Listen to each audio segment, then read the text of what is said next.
Howdy everyone, and welcome back to the Luna Geeks Out channel. It has been an interesting day so far, busy, a bit chaotic, and man, I am tired of it. So I'm excited because we're about to get a chance to just relax with a group I'm a big fan of, some hopefully good music. We're going to get a chance to talk about it. Today we are checking out Shihatsu-machi Underground with their track shumatsu-no-neko. Hopefully I'm pronouncing that right. This came out a little over a month ago. Yeah, a little over a month ago. And I was waiting for this for a while. This is a group I'm quite a big fan of. Wait, March? That's not a month ago. It says July.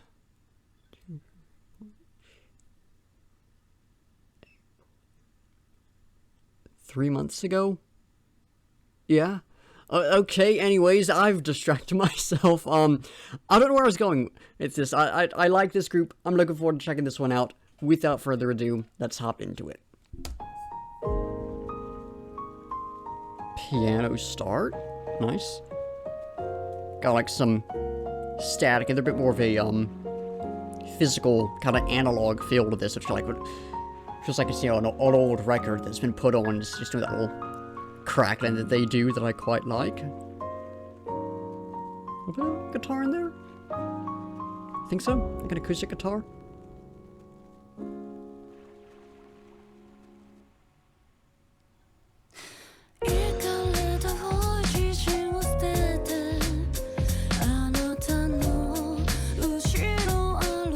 Loving that. The bass and drums there. Bit of a jazzy feel.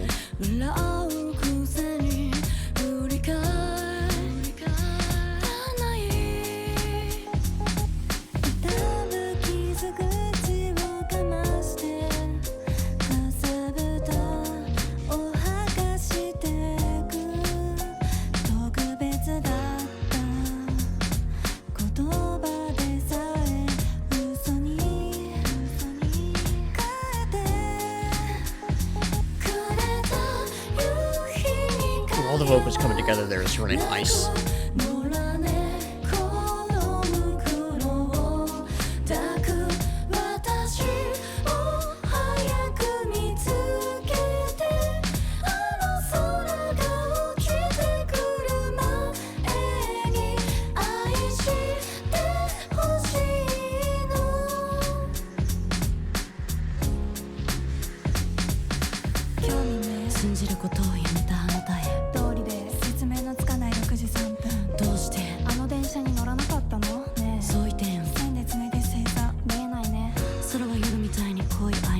Really interesting section right here.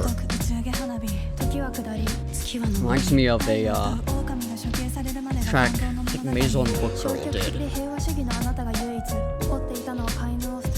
The sort of spoken word.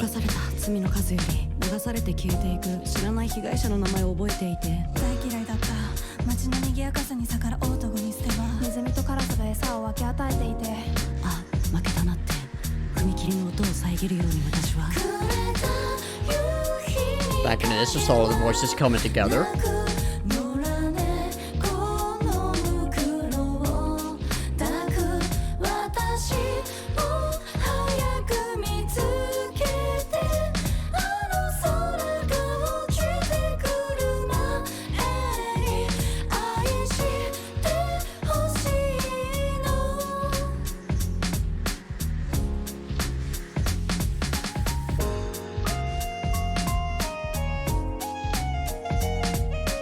Okay. Well, that's like...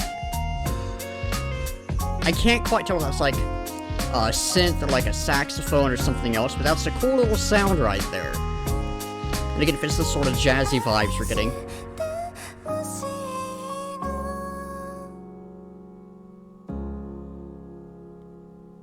Good into that one, good into that one. I talk about how songs end a lot here on the channel. That was great right there. Just two little notes to ease you out of it. I liked that. I really liked that. Yeah, interesting song. Not what I was expecting at all. All the stuff I've heard from them previously has a bit of like a sort of a slight shoegaze, slight punk rock kind of vibe. I don't know exactly what I'd describe them as. But there's been more going on. It's been a bit heavier. And when I say it's been a bit heavier, it's because it has, like, electric guitar, and it is a bit of a rock kind of song. So this is different. And I actually quite liked it. I quite like it. It's one that's I'm going to need to listen to it a few more times to get to fully click. But that's cool right there. Now, normally I would hop into discussing the lyrics. No English translation was found, so we're shifting straight ahead into the review portion. And, man, once again, that was some good stuff. Starting off with the vocals, those were quite nice. Had a bit of a raw sound. And, I mean, they were the kind of vocals you'll hear a lot in this style of music, where they're maybe a little off-key or whatever, where they're not quite where they necessarily need to be. Sometimes it really works, sometimes it doesn't. Here, it worked, but it was a little closer to not working at some points. I thought the bit where all the different vocalists came together when they were harmonizing, I thought that was a bit rough. But when they were each on their own, I thought that slight, again, raw and that slight sort of imperfect nature to it really worked.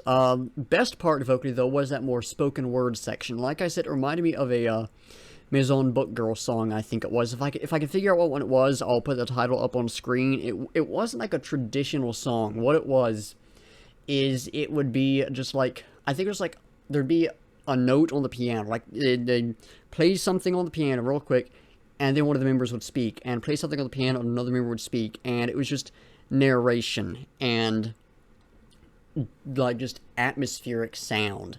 And it wasn't a traditional song by any means, but there's something about it that just stood out to me and stuck with me. And it's probably like the most impactful song I have discovered through this whole alt-idol project I'm working on that hopefully will actually be done soon if I can stay on top of it. But the spoken word in this gave me a lot of vibes of that, because it was spoken word, but also because it was this just like very stripped down song, very atmospheric, very raw. And so it was the center that was like, I wasn't expecting, but I really liked. I absolutely loved that section of the vocals. The vocals and the rest were quite nice as well. I would say the bit where they came together was the weakest part, just because I think the imperfections were a bit too noticeable there. But even that wasn't bad, and I think that is one of those things that I just did a few more times and it will click with me. So we'll have to see, but I did enjoy the vocals in this. The guitar, very, very subtle. It sounded like there was just a few points, some acoustic guitar, just a few quick strums on it, just to get a bit more noise in there. I liked it. There's a bit more texture in the music. I thought that was quite nice. Not a lot to say on it, but it was quite nice. The bass was incredible. That was the best part of the song for me. Such a good, rich tone. Again, it was a very jazzy sort of sound, and I absolutely loved the bass in this. Then we had the drums. Once again, sort of a jazzy sound. Loved the drums as well. Those were fantastic. But the drums and the bass together were, I think, the real highlight of this song. That was just, there's something about that where it was very simple. In a sense, like, it was just these two instruments coming together. It wasn't these, like, crazy, intense flourishes or whatever. But just, I got into it. I felt it, and it was really nice. We had the piano in here, which is really good. Not a lot to say on that, but I quite liked it. And then there was, towards the end, that saxophone synth. I'm not entirely sure what exactly it was, but whatever that thing was really nice. I loved that. It was a great little escalation right towards the end. And then the final thing to talk about was there was the, like, static we had there, the bit more just atmospheric sound that did give us a very physical sound. Like, it very much did feel like I was listening to an old record. And I love putting on just vintage records that I've got in my collection and just listening to them. And you listen to the music, and the music's great, but there is that extra level of physicality to that you don't even get with modern records. And that was really nice. This was a very sort of nostalgic song. So this wasn't what I was expecting from them at all. This is a new sound, at least from the stuff I've heard from them. And it's not necessarily what I was wanting from them, but I really liked this. This ended up feeling a lot like some of the other songs, like there's these stripped down songs that just feel peaceful, feel calm, and get a bit of that sort of almost nostalgic sound to it. Yeah, this was really good. This was really good. I am going to have to listen some more to get a full feel of it and really figure out where my, I guess, final opinions lie with it. But this was a really interesting track. Not expected at all, but I think once again this was, I ended up getting something I was needing. So, yeah, I am actually very, very happy with that. That was a cool song right there. But I am out of things to say on the track, so y'all know the drill. It's time to figure out what we will be checking out next time. I am still hoping for some Accident, but this has given me an itch for something a bit more chill. So we'll see what the picker wheel sends our way. Let's give it a spin. And here comes the anticipation. Here comes the wait, which is always way too long, even though it's not that long at all. Is that passcode again? Passcode 2 is... Ooh, I know what one that is. It's... Okay, hold on, I gotta think. So we had... They had that EP a little while back. There's a music video from that. And then this is the one that... I forget the name, but it was made for like... I want to say like a pinball machine or something. Myth, that's the name of it, I think. I don't think there's a music video for that one, but it was released as a single, so we're checking it out. Passcode, super, super good group. I've checked them out, I think, only once before on the channel, but, had a blast, been a fan of them for a while. This is gonna be great, I am sure. I don't think it's gonna necessarily be as surprising as the track today was, because this was a sound I never would have expected from this group. But, it's going to be high quality, it's going to be fun, it's going to be energetic. I'm looking forward to that. I am looking forward to that. So, yeah, passcode next time. That is real nice right there. But I am out of things to say, so that is going to do it for the video. Thank you all for watching. Be sure to like if you liked, subscribe if you want to see more, and comment down below with your own thoughts on the track, any feedback or criticism, or anything you want me to react to. In the description, link to the music video so you can go check it out, support the artist. Link to my alt-auto reactions playlist and my Japanese music reactions playlist, so you can check out some similar content from me. And then links to my Discord server, Instagram, Twitter, Spotify playlist of all the songs I've reacted to, at least the ones up on Spotify. And my link tree, which has my other stuff in it in case any of that interests y'all. Anyways, like I said, that's going to do it. So once again, thank y'all for watching, and until next time, I'll be seeing ya.